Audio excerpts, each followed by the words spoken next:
नमस्ते दोस्तों। मेरा नाम विनोद कुमार है। पेशे से मैं एक ट्रक ड्राइवर हूं। पिछले 15 सालों से सड़कों पर सफर कर रहा हूं।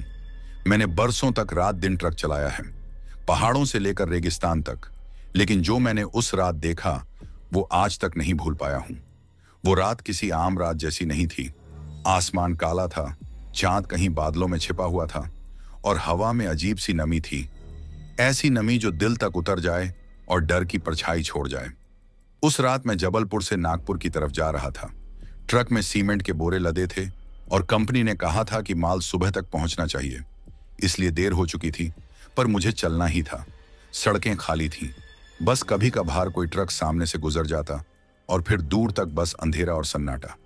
मैं अपने पुराने रेडियो पर गाना चला देता था, थोड़ा मन हल्का रखने के लिए। लेकिन उस रात रेडियो की आवाज भी डराने लगी थी, जैसे हवा में कुछ गड़बड़ थी। मैंने डैशबोर्ड पर रखी चाय की थर्मस उठाई, एक घूंट लिया। वो ठंडी हो चुकी थी, ठीक वैसी ही जैसे वो रात। घड़ी में 11:47 बज रहे थे। मैं सोच रहा था, अगर सब ठीक रहा तो सुबह 4 बजे तक नागपुर पहुंच जाऊंगा। लेकिन सब ठीक कहां था उस रात। जैसे जैसे ट्रक आगे बढ़ा, धुंध घनी होती गई। हेडलाइट्स के आगे बस सफेद धुआं सा दिखाई देता था। सड़क जैसे गायब हो गई थी। बस मैं था, मेरा ट्रक और वो ना खत्म होने वाली धुंध। मैंने स्पीड थोड़ी कम की। दिल में एक अजीब बेचैनी सी उठने लगी थी। अचानक ऐसा लगा जैसे पीछे के शीशे में कोई हलचल हुई। मैंने नजर डाली, लेकिन वहां कुछ नहीं था। शायद मेरा वहम है, मैंने खुद से कहा। थोड़ी देर बाद रेडियो से आवाज आई, लेकिन अजीब थी। गाना नहीं, बस फटी हुई आवाज, जैसे कोई फुसफुसा रहा हो। मैंने झट से रेडियो बंद कर दिया। अब सन्नाटा था, इतना गहरा कि इंजन की घर्राहट भी डराने लगी थी। कुछ मिनट ऐसे ही बीत गए। फिर सड़क किनारे मैंने कुछ देखा। एक परछाई, इंसान जैसी, हाथ उठाए खड़ी। पहले लगा कोई लिफ्ट मांग रहा होगा। रात को कई बार ऐसा होता है, गांव के लोग ट्रक से शहर तक बैठ जाते हैं। मैंने ट्रक धीरे किया और हेडलाइट्स उसकी तरफ मोड़ दी। वो एक आदमी था, करीब 40 से 45 साल का। गीले कपड़े, बाल बिखरे हुए और चेहरा जैसे बहुत थका हो। उसने हाथ जोड़े और कहा, भाई साहब, नागपुर तक जाना है, बहुत जरूरी काम है। उसकी आवाज में कुछ ऐसा था कि मना नहीं कर पाया। मैंने कहा, बैठ जाओ पीछे वाली सीट पर। वो धीरे से मुस्कुराया और चढ़ गया। मैंने फिर इंजन चालू किया और ट्रक आगे बढ़ाया। कुछ मिनट तक हम दोनों चुप रहे। फिर मैंने पूछा, इतनी रात को यहां क्या कर रहे थे आप? वो बस मुस्कुरा दिया, कोई जवाब नहीं। मैंने सोचा शायद कोई परेशानी में है। मैंने बात बढ़ाई नहीं। लेकिन तभी मेरी नजर उसके पैर पर पड़ी। वो मिट्टी में सने थे, जैसे बहुत देर तक वो चलता रहा हो, बिना रुके। और अजीब बात, उसके कपड़े भीगी मिट्टी से लथपथ थे, जबकि बारिश हुई ही नहीं थी उस रास्ते पर पिछले हफ्ते से। अब मुझे बेचैनी होने लगी। मैंने खिड़की थोड़ी खोली ताकि हवा आए, पर हवा नहीं आई। बस एक ठंडी लहर अंदर घुसी, जैसे किसी ने बर्फ रख दी हो मेरी गर्दन पर। उसने अचानक कहा, आपका नाम क्या है? मैंने झिझकते हुए कहा, विनोद। वो बोला, अच्छा नाम है विनोद, मैं आपको पहले भी मिला हूं। मेरा दिल जोर से धड़कने लगा। पहले भी? मैंने पूछा, कहां? वो फिर मुस्कुरा दिया और चुप हो गया। मैंने पीछे देखा। वो खिड़की के बाहर अंधेरे में देख रहा था। उसकी आंखें स्थिर थीं, जैसे किसी को पहचान रही हूं। अब तक मेरे हाथ पसीने से भीग चुके थे। मैंने रेडियो फिर चालू किया, पर इस बार उसमें से गाना नहीं, बल्कि वही फटी हुई आवाज आई, वो लौट आया है, वो लौट आया है। मैंने तुरंत रेडियो तोड़ दिया। अब सड़क पर कोई और नहीं था, बस ट्रक की गड़गड़ाहट और वो आदमी जो धीरे धीरे मेरी तरफ झुक रहा था। मैंने हिम्मत जुटाई और कहा, भाई साहब, आप थोड़ा पीछे बैठ जाइए। वो रुका नहीं, बस मुस्कुराया। फिर बोला, विनोद, ये रास्ता कभी खत्म नहीं होता, याद है ना? मेरा दिल अब गले में आ चुका था। मैंने ब्रेक लगाया। ट्रक झटके से रुका। मैंने मुड़कर देखा। वो सीट खाली थी। सिर्फ एक गीले मिट्टी का निशान रह गया था उस सीट पर। मैं कुछ पल वहीं बैठा रहा, सांसें तेज, दिल कांपता हुआ। मैं खुद से कह रहा था, यह सपना है विनोद, तू पागल हो गया है। लेकिन फिर पीछे की खिड़की पर किसी ने ठक ठक की आवाज दी। धीरे से मुड़कर देखा वो आदमी बाहर खड़ा था, मगर इस बार उसके चेहरे पर कोई भाव नहीं था, बस खाली आंखें। और जैसे ही मैंने हेडलाइट उसकी ओर घुमाई, वो गायब हो गया। सड़क खाली थी, सिर्फ हवा चल रही थी और ट्रक की हेडलाइट्स धुंध में खोती जा रही थी। मैंने गहरी सांस ली, इंजन स्टार्ट किया और चल पड़ा। पर अब हर झोंके में, हर परछाई में मुझे वही चेहरा दिखाई देता था। वो रात वहीं खत्म नहीं हुई थी, असल डर तो अभी शुरू हुआ था। उस रात के बाद मैं अब भी ट्रक चला रहा था, लेकिन मन के अंदर कुछ टूट गया था। सड़क अब पहले जैसी नहीं लग रही थी। हर मोड़, हर साइन बोर्ड, हर पेड़ जैसे किसी अनजाने रहस्य को छिपा रहा हो। मैंने खुद को समझाने की कोशिश की, शायद थकान है, ज्यादा काम कर लिया है, लेकिन मन मान नहीं रहा था। घड़ी में रात के 12:20 हुए थे। सामने धुंध और भी घनी होती जा रही थी। ऐसा लग रहा था जैसे सड़क धीरे धीरे किसी और ही दुनिया में बदल रही हो। मैंने हेडलाइट्स हाई बीम पर कर दी, पर उससे भी कुछ नजर नहीं आ रहा था। ट्रक की खिड़की के बाहर बस धुंध के पीछे साए से आकार, कभी लगता कोई खड़ा है, कभी लगता कोई दौड़ गया। मैंने रेडियो फिर चालू करने की कोशिश की, लेकिन वो अब पूरी तरह बंद था। डायल घुमाने पर भी बस एक खरखराती आवाज आती थी। मेरे हाथ खुद ब खुद स्टीयरिंग पर कस गए। हर सांस भारी लग रही थी। नींद तो दूर, आंखों में नींद का नामो निशान नहीं था, बस डर का बोझ। थोड़ी देर बाद मुझे सड़क के किनारे एक पुराना ढाबा दिखाई दिया। उसकी छत झुकी हुई थी और टिमटिमाती लाइट के नीचे कुछ परछाइयां घूम रही थीं। मैंने सोचा, चलो थोड़ा रुक कर चाय पी लेता हूं। मैंने ट्रक साइड में लगाया और उतर गया।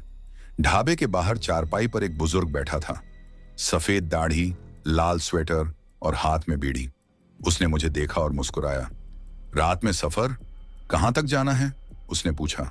मैंने जवाब दिया, नागपुर तक, थोड़ा आगे निकलना है बस। वो चुपचाप बीड़ी के धुएं में झांकता रहा, जैसे कुछ सोच रहा हो। फिर बोला, इस रास्ते पर रात को कम ही लोग चलते हैं। मैंने कहा, हाँ, लेकिन माल सुबह तक पहुंचाना है, कंपनी का ऑर्डर है। वो सिर हिलाकर बोला, सावधान रहना बेटा, यहां सब ठीक नहीं है। मैं ठिठक गया। मतलब? मैंने पूछा। वो बोला, 3 साल पहले एक हादसा हुआ था यहां से कुछ किलोमीटर आगे। एक ट्रक पलट गया था और उसमें सवार ड्राइवर और एक आदमी, दोनों की मौके पर मौत हो गई थी। तब से कई ड्राइवर बताते हैं कि वो आदमी आज भी लिफ्ट मांगता है।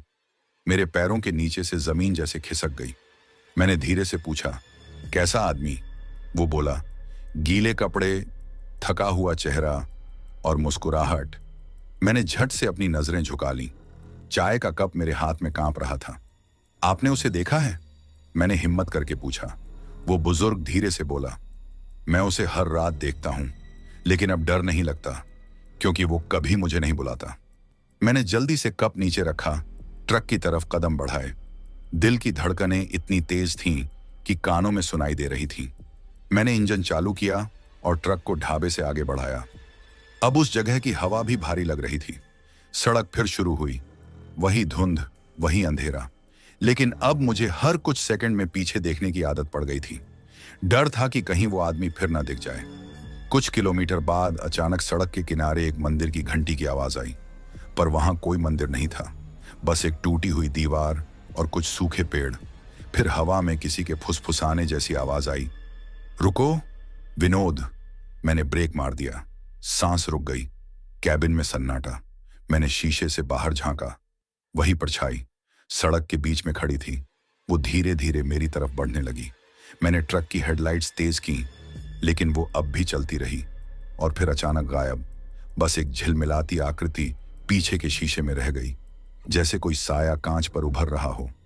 अब मुझे यकीन हो चुका था, जो मैंने देखा था वो वहमी नहीं था, वो कुछ और था। रात का 1:10 हो चुका था। अब सड़क पर गाड़ियों के निशान तक नहीं थे। मैं अकेला, धुंध में, मौत के साए के साथ सफर कर रहा था। मैंने ट्रक की स्पीड थोड़ी बढ़ाई। मन में बस यही था कि जितना जल्दी हो सके उस जगह से निकल जाऊं। लेकिन जैसे ही मैंने एक्सीलेटर दबाया, ट्रक अपने आप धीमा हो गया। स्पीडोमीटर की सुई नीचे जा रही थी। मैंने गियर बदला, कोई असर नहीं। इंजन गुर्रा रहा था जैसे किसी ने उसे रोक रखा हो। और फिर केबिन के अंदर से सीटी जैसी आवाज आई, जैसे कोई धीरे से गुनगुना रहा हो। मैंने दाएं तरफ देखा, सीट खाली थी। फिर बाएं शीशे में झांका, कोई नहीं, लेकिन पीछे की सीट पर कुछ हलचल हुई। धीरे धीरे मैंने मुड़कर देखा।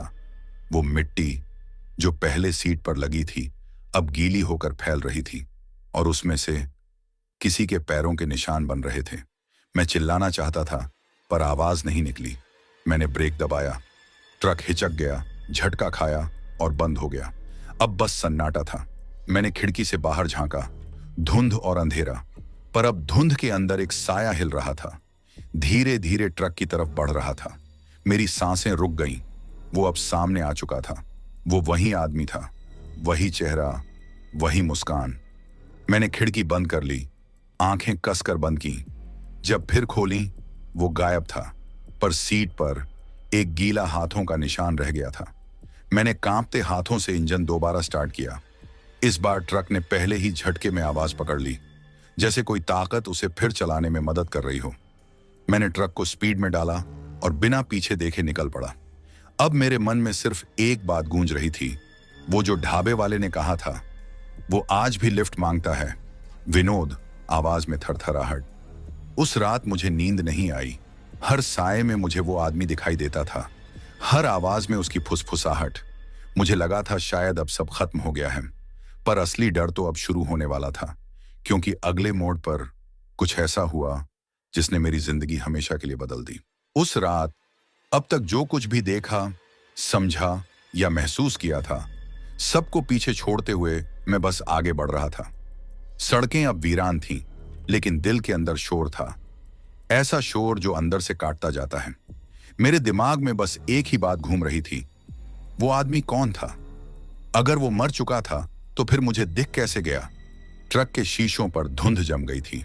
मैंने वाइपर चालू किए, लेकिन उसे साफ होने की बजाय शीशे पर अजीब धब्बे उभरने लगे, जैसे किसी ने भीतर से उंगलियां फेर दी हों। मैंने हाथ से पोंछा, कुछ नहीं दिखा, बस मेरे चेहरे का धुंधला प्रतिबिंब और पीछे एक परछाई। मैं झटके से पलटा, पीछे कोई नहीं था। घड़ी में 1:45 हुए थे। मैं अब काटोल रोड पर था, नागपुर से करीब 80 किलोमीटर दूर। रात अपने सबसे गहरे रूप में थी। आसमान स्याह, सड़क नम और चारों तरफ बस हवा की हूक। मैंने एक बीड़ी जलाई ताकि ध्यान बटे। धुआं उठा और उसी धुएं में मुझे लगा जैसे कोई चेहरा बन गया हो। वो चेहरा वही था। बीड़ी मेरे हाथ से गिर गई। मैंने तुरंत शीशा बंद किया और खुद को संभालने की कोशिश की। बस थोड़ी देर और फिर नागपुर, मैंने खुद से कहा, लेकिन किस्मत जैसे कुछ और सोच चुकी थी। सामने सड़क के बीचों बीच एक इंसान खड़ा था। पहले लगा कोई पुलिस वाला है, पर उसके हाथ में न टॉर्च थी न जैकेट। वो बस खड़ा था, सिर झुकाए, और जैसे ही मैं पास पहुंचा, उसने धीरे से हाथ उठाया, लिफ्ट मांगने के इशारे में। मेरे दिल ने मना किया, मत रुक, पर मेरे हाथों ने ब्रेक दबा दिए। ट्रक रुक गया। वो आदमी धीरे धीरे चला और ड्राइवर साइड की खिड़की के पास आ गया। उसका चेहरा धुंध में छिपा हुआ था। मैंने खिड़की थोड़ी खोली। कहाँ जाना है? मैंने पूछा। उसने कहा, बस थोड़ी दूर, उसी दिशा में। आवाज ठंडी थी, जैसे बर्फ किसी के गले में रखी हो। मैंने झिझकते हुए कहा, ठीक है, पीछे बैठ जाऊं। वो चढ़ गया। कुछ मिनट तक बस इंजन की आवाज गूंजती रही। मैं सोच रहा था शायद ये कोई गांव वाला होगा। फिर उसने पूछा, आपका नाम क्या है? मैंने कहा, विनोद। वो बोला, विनोद, तुम फिर आ गए। मेरा दिल थम गया। मैंने धीरे से पूछा, क्या मतलब? वो बोला, तुम भूल गए क्या? उस रात तुमने मुझे छोड़ा नहीं था। मैंने ब्रेक मारी। ट्रक रुक गया। मैंने मुड़कर देखा। वो आदमी अब मुस्कुरा रहा था। उसकी आंखें लाल थीं, चेहरा भीग चुका था, जैसे वो अभी अभी नदी से निकला हो। तुम कौन हो? मैंने कांपती आवाज में पूछा। वो बोला, मैं वही हूं जिसे तुमने उठाया था 3 साल पहले। 3 साल पहले? हाँ, वही रात थी, यही सड़क थी और यही ट्रक। मैंने दिमाग पर जोर डाला। 3 साल पहले इसी रास्ते पर मेरा एक एक्सीडेंट हुआ था। ट्रक पलट गया था, मैं किसी तरह बच गया था, पर मेरे साथ बैठा एक आदमी वहीं मर गया था। मुझे अब याद आने लगा था। उसका चेहरा वही था, वही आंखें, वही मुस्कान, वही भीगे कपड़े। वो बोला, तुमने उस रात कहा था कि मैं बच जाऊंगा, लेकिन मैं नहीं बचा। विनोद, मैं कुछ बोल नहीं पाया। ट्रक के अंदर का तापमान गिर चुका था, सांस से भाप निकल रही थी, मेरा हर रोम कांप रहा था। वो धीरे धीरे आगे झुका और बोला, आज मैं फिर तुम्हारे साथ हूं, आखिरी सफर के लिए। ट्रक अपने आप चलने लगा, मेरे पैर पैडल पर नहीं थे, स्टीयरिंग अपने आप घूम रहा था। मैं चिल्लाया, रुको, पर ट्रक रुक नहीं रहा था। सामने सड़क पर अब धुंध के बीच कई परछाइयां खड़ी थीं। हर एक का चेहरा धुंधला, पर उनकी आंखें चमक रही थीं, जैसे मरे हुए ड्राइवरों की भीड़ मेरे इंतजार में खड़ी हों। ट्रक उनके बीच से गुजरने लगा।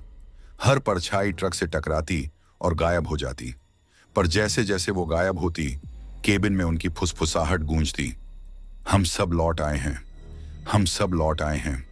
मैं चिल्लाता रहा, रोता रहा, स्टीयरिंग को खींचता रहा, पर कुछ नहीं हुआ। फिर अचानक ट्रक रुक गया। बाहर सन्नाटा था। मैंने धीरे से देखा, वो आदमी गायब था। बस सीट पर गीले निशान और हवा में मिट्टी की गंध रह गई थी। मैंने दरवाजा खोला और बाहर उतरा। सड़क के दोनों तरफ कुछ नहीं था, न कोई घर, न कोई ढाबा, न कोई इंसान, बस एक टूटा हुआ बोर्ड जिस पर लिखा था, सावधान, दुर्घटनाग्रस्त क्षेत्र। नीचे छोटे अक्षरों में वही तारीख लिखी थी, 23 अक्टूबर 2022। वही रात, वही दिन जब मेरा एक्सीडेंट हुआ था। मुझे लगा जैसे जमीन हिल गई हो, सांस लेना मुश्किल हो गया था। मैं घुटनों के बल गिर पड़ा और वहीं रोने लगा। क्यों लौट आया तू? मैंने कुछ नहीं किया, पर हवा ने जवाब दिया, तूने मुझे अधूरा छोड़ा था, विनोद। मैंने सिर उठाया। सामने वही आदमी खड़ा था। अब उसके कपड़े सूखे थे, चेहरा शांत था। वो बोला, अब तू डर मत, मैं अब नहीं रहूंगा, मेरा सफर खत्म हो गया। मैं रो पड़ा। उसने कहा, याद रखना विनोद, कुछ सफर पूरे किए बिना हम मरते नहीं, और कुछ मौतें सफर किए बिना पूरी नहीं होती। इतना कहकर वो धीरे धीरे धुंध में खो गया। मैं वहीं घुटनों के बल बैठा रहा। सुबह की हल्की रोशनी धुंध को चीरती हुई आ रही थी। पक्षियों की आवाजें लौटने लगी थीं, पर मेरे अंदर कुछ टूट चुका था। मैंने ट्रक की सीट पर वापस जाकर इंजन चालू किया। इस बार ट्रक की आवाज शांत थी, जैसे किसी बोझ से मुक्त हो गई हो। मैंने पीछे देखा, सीट पर मिट्टी का कोई निशान नहीं था, सब साफ था। बस हवा में हल्की सी खुशबू रह गई थी, गीली मिट्टी की।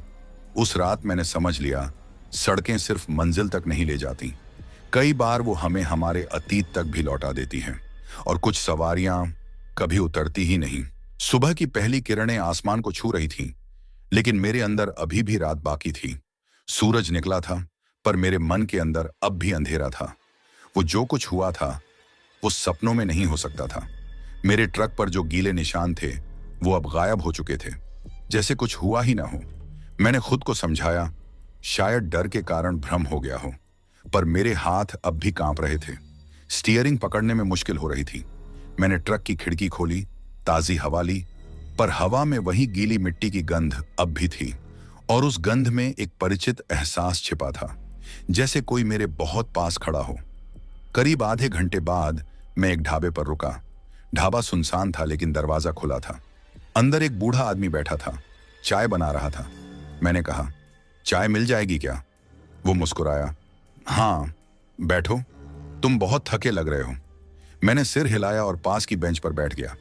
ढाबे के कोने में पुरानी तस्वीरें लगी थीं, सड़कें, ट्रक और कुछ हादसों की कटिंग्स। एक तस्वीर ने मेरा ध्यान खींचा। उसमें वही सड़क थी और पीछे जला हुआ ट्रक। नीचे लिखा था, 23 अक्टूबर 2022, ड्राइवर और सवारी दोनों की मौत। मेरे शरीर में सिहरन दौड़ गई। मैंने पूछा, यह हादसा यहीं हुआ था? बूढ़ा बोला, हाँ, 3 साल पहले बहुत बुरा हादसा था। लोग कहते हैं कभी कभी उस रास्ते पर कोई सवारी दिख जाती है। मैंने धीरे से पूछा, सवारी? वो हंसने की कोशिश करते हुए बोला, हाँ, जो मर गया था शायद वही। ड्राइवर बच गया था, पर कहते हैं कि वो अब पागल हो गया है। मेरी पकड़ कप पर कस गई। मैंने कांपते हुए पूछा, उसका नाम क्या था? बूढ़े ने कहा, शायद विनोद। मैं सन्न रह गया। मैं वहां से उठ गया और बाहर निकल आया। वो मुझे जानता कैसे है? या फिर क्या मैं वही विनोद हूं जो 3 साल पहले मर चुका था? मैंने ट्रक चालू किया। अब हर मोड़, हर पेड़ मुझे देखता हुआ लग रहा था। पीछे शीशे में बार बार कुछ हरकत दिखती थी, कभी परछाई, कभी चेहरा, कभी बस धुंध। मैंने रेडियो चालू किया ताकि ध्यान बटे, पर रेडियो से अजीब आवाजें आने लगी। पहले क्रैकलिंग, फिर एक आवाज, विनोद, सफर अभी खत्म नहीं हुआ। मैंने तुरंत रेडियो बंद कर दिया, पर अब वो आवाज ट्रक के अंदर गूंज रही थी। मैंने कहा था ना, मैं लौटूंगा। मैंने शीशे में देखा, पीछे की सीट पर वही आदमी बैठा था। अब उसका चेहरा नहीं, बस खोपड़ी जैसी परछाई दिख रही थी। मैंने ट्रक रोकने की कोशिश की, ब्रेक नहीं लगे। गियर फ्री करने की कोशिश की, फंस गया। क्लच दबाया, काम नहीं किया। ट्रक खुद चल रहा था। सड़क अब धुंध से ढक चुकी थी, कहीं से भी रोशनी नहीं आ रही थी। वो आवाज फिर बोली, 3 साल पहले तूने मुझे बचाने की कोशिश की थी, पर तूने खुद को नहीं बचाया। क्या मतलब? मैंने चिल्लाया। मतलब तू उसी रात मर गया था विनोद। मेरे कानों में गूंजने लगा, मर गया था, मर गया था। मैं चिल्लाता हुआ बाहर निकलने की कोशिश करने लगा। दरवाजा नहीं खुल रहा था, खिड़की भी जाम थी, और तभी ट्रक की हेडलाइट्स में अचानक सामने एक ट्रक दिखाई दिया, ठीक वैसे ही जैसे 3 साल पहले हुआ था। मैंने आंखें बंद कर ली। ट्रक टकराया, पर इस बार कोई आवाज नहीं हुई। सब कुछ थम गया। मैंने आंखें खोली। चारों तरफ सफेद रोशनी थी। कोई सड़क नहीं, कोई ट्रक नहीं, बस एक खालीपन। वो आदमी सामने खड़ा था, मुस्कुराता हुआ।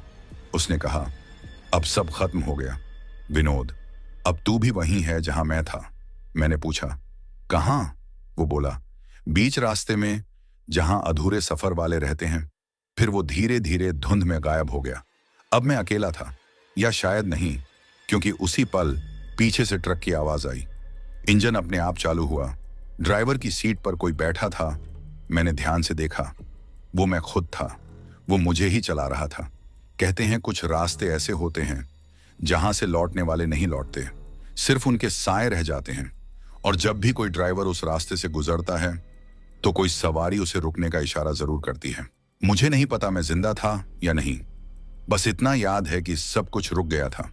सड़क, आवाजें, मेरा शरीर, सब एकदम शांत। पर मेरा मन अब भी चल रहा था, जैसे किसी ने मेरे अंदर की आत्मा को बाहर फेंक दिया हो, और मैं अब अपने ही ट्रक के पीछे भूत बनकर खड़ा था।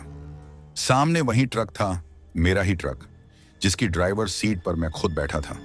उसने गाड़ी चालू की और सड़क की ओर बढ़ गया, पर मैं अब उसे रोक नहीं पा रहा था। मैंने चिल्लाने की कोशिश की, रुक जा, वो रास्ता मत लेना, पर मेरी आवाज धुंध में खो गई। कोई नहीं सुन रहा था, शायद क्योंकि अब मैं सुनाई देने वालों में नहीं था। मैं धीरे धीरे आगे बढ़ा। हर कदम पर सड़क जैसे मेरा नाम दोहरा रही थी। दूर कहीं से वही आदमी, वो सवारी, फिर दिखाई दिया।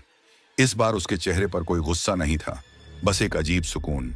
वो बोला, देख, अब समझ आया, तू उस रात मरा नहीं था विनोद, तू अधूरा रह गया था। मैंने कांपते हुए पूछा, अधूरा? वो बोला, हाँ, जब हादसा हुआ था तू मुझे बचाने की कोशिश में खुद मारा गया। तेरा शरीर तो वहीं रह गया, पर तेरी आत्मा नहीं मानी। तू अब भी ट्रक चलाता रहा, हर रात उसी रास्ते पर। मुझे याद आने लगा वो रात जब मैंने पहाड़ी मोड़ पर अचानक किसी को देखा था। वही आदमी सड़क के बीचों बीच खड़ा था। मैंने ब्रेक मारा, ट्रक फिसला और सब कुछ खत्म हो गया। उसके बाद बस धुंध थी और मैं जागा था, ट्रक के अंदर, अकेला, ये सोचते हुए कि मैं बच गया हूं। पर मैं बचा नहीं था, मैं बस फंस गया था एक अनंत सफर में। वो आदमी आगे बढ़ा, बोला, हर साल जब कोई नया ड्राइवर इस रास्ते से गुजरता है, तेरी आत्मा उसे सवारी समझ लेती है, और तू उसी सफर को दोहराता है बार बार, क्योंकि तू अब भी ये मानने को तैयार नहीं कि तू मर चुका है। मैंने सिर पकड़ लिया, नहीं, ये सच नहीं हो सकता। मैं जिंदा हूं, मैं सांस ले रहा हूं। उसने धीरे से कहा, सांस ले रहा है या याद कर रहा है? मैं ठिठक गया। मेरे सीने पर हाथ गया। कोई धड़कन नहीं थी, सिर्फ ठंडा सन्नाटा। मैंने चारों ओर देखा। सड़क धीरे धीरे धुंध में डूब रही थी। पेड़ पीछे हट रहे थे और मेरे ट्रक की हेडलाइट्स बुझ चुकी थीं। मैं अकेला खड़ा था, मिट्टी में गीले निशानों के बीच। तभी वो आदमी बोला, तेरा सफर अब खत्म हो सकता है विनोद, अगर तू मान ले कि तू अब जिंदा नहीं है। अगर मैं मान लूं तो क्या होगा? मैंने पूछा। फिर तू इस रास्ते से मुक्त हो जाएगा। पर याद रख, हर ड्राइवर जो यहां से गुजरेगा उसे तू बचा नहीं सकेगा। ये रास्ता अब तेरे नाम से बंधा हुआ है। मैं चुप हो गया, धीरे से सिर झुका दिया और पहली बार मैं रो पड़ा। आंसुओं के साथ साथ धुंध छोंटने लगी। सूरज की किरणें सड़क पर पड़ी। मैंने आखिरी बार पीछे देखा। मेरा ट्रक वहीं खड़ा था, जैसे किसी ने उसे समय में रोक दिया हो। वो आदमी अब मुस्कुरा रहा था। उसने कहा, अब तू चैन से सो सकता है विनोद। फिर वो धीरे धीरे धुंध में गायब हो गया और मैं भी हल्का महसूस करने लगा, जैसे मेरा बोझ उतर रहा हो। कहते हैं कुछ रास्ते ऐसे होते हैं जहां मौत भी इंतजार करती है, और कुछ ड्राइवर ऐसे होते हैं जो कभी मंजिल तक नहीं पहुंचते। पर अब मैं पहुंच गया हूं। मेरी मंजिल है शांति। अगर कभी रात को जबलपुर से नागपुर की तरफ सफर करो और रास्ते में कोई सवारी हाथ उठाए तो उसे मत बैठाना। वो मैं हो सकता हूं। सड़क अब शांत थी, लेकिन मेरे दिल में गूंज अभी भी थी। 3 साल की यात्रा, डर, अधूरी यात्राएं और मौत की साया अब मेरे अंदर बस यादों के रूप में रह गई थी। मैंने ट्रक के शीशे से बाहर देखा। सामने सुबह की रोशनी धीरे धीरे फैली हुई थी। मिट्टी की गंध अब सिर्फ हल्की ताजगी थी और वही रास्ता अब सामान्य लग रहा था। लेकिन मुझे पता था सफर खत्म नहीं हुआ। वो रास्ता हमेशा रहेगा, हर नए ड्राइवर के लिए, हर अधूरी आत्मा के लिए। मैंने खुद से कहा, मैं अब शांति पा सकता हूं, लेकिन जो सच देखा वो हमेशा याद रहेगा। मैंने ट्रक चालू किया। इंजन की गूंज अब डर नहीं ला रही थी, बस एक साथी की तरह लग रही थी। हर मोड़ पर, हर धुंध में मैं सीख चुका था, कुछ सवारियां सिर्फ हमारी यादों में रहती हैं, कुछ डर हमारे दिल के अंदर हमेशा जीवित रहते हैं।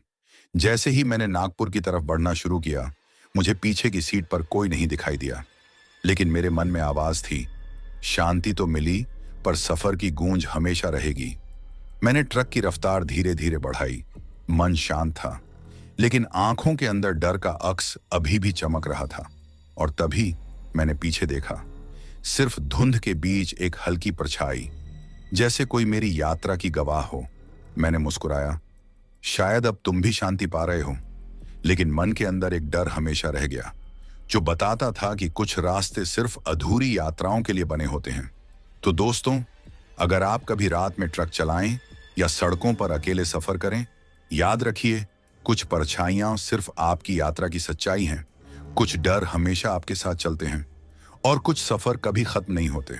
अगर आपको ये कहानी पसंद आई तो लाइक और सब्सक्राइब जरूर करें, और कमेंट में बताइए आपने कभी ऐसे डरावने अनुभव का सामना किया है।